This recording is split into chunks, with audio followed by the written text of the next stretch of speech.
so you get that kind of effect that she has in it.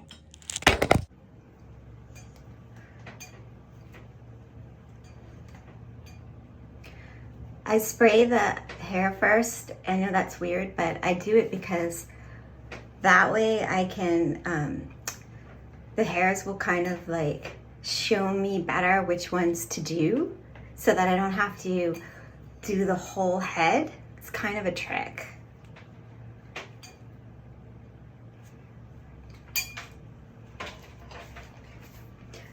I don't want to always be like, you know, using too much heat all over the head, because this iron gets hot.